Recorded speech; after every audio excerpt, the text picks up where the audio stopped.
Howdy folks, I'm Colonel Sanders and you're not. I've probably made this video a dozen times on YouTube and across other platforms, but it's not getting the traction that it needs, and I don't know if it's my delivery, I don't know if it's the way the information is coming out, but it's not getting the traction like TikTok and Instagram get, which TikTok gets about 30 million views a year apparently, even though I'm not seeing that on recent videos, and Instagram gets about 300,000 views a month. And it took me a while to understand that the audiences are different. So here I am reaching out to you. Lee's Famous Recipe Chicken was started in 1966 by the Colonel's nephew, my cousin Lee Cummings. His first name is actually Aaron. He was a Kentucky Colonel as well, and he helped build up Kentucky Fried Chicken. He was responsible for getting franchisees like Jack Purtle's Chicken in Tennessee started with franchising. He helped build by hand several locations for the first Kentucky Fried Chicken franchises, not the very first one, but some of the first. He worked his way up to become president of Kentucky Fried Chicken, and he was the nephew that mixed the recipe with Colonel Sanders and his second wife. Don't believe the crap that you're hearing online from other people that claim that a step-nephew is the nephew that mixed the recipe.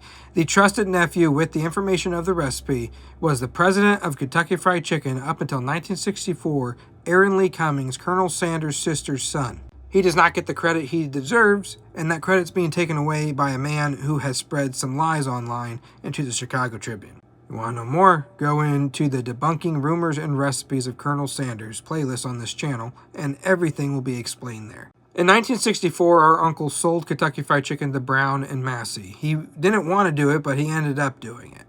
It was becoming too much for him to handle at his old age, and he decided if he sold it with the agreement that they don't change a thing, then he'd be happy. Lee then asked his uncle if he had his blessing to leave the company and start his own endeavors. So Uncle Harley said yes. Lee then resigned as president of Kentucky Fried Chicken. Governor John Y. Brown Jr., who wasn't governor at the time, he was just a lawyer, and the owner of Kentucky Fried Chicken, took over being president, and the colonel's grandson took over being vice president. Lee then went with his brother-in-law Harold Omar to Lima, Ohio, and in 1966 they started their own chicken business out of Harold's take-home.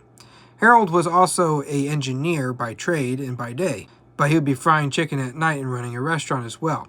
They couldn't open it up in Kentucky because Kentucky Fried Chicken, Brown and Massey, made him sign a bunch of contracts that prevented him from opening a competing business in the state of Kentucky. And where that wasn't valid was in Ohio. But this doesn't stop the company from suing Lee. They sued him in 1966 and prevented him from using 5 key ingredients to the original recipe in his chicken.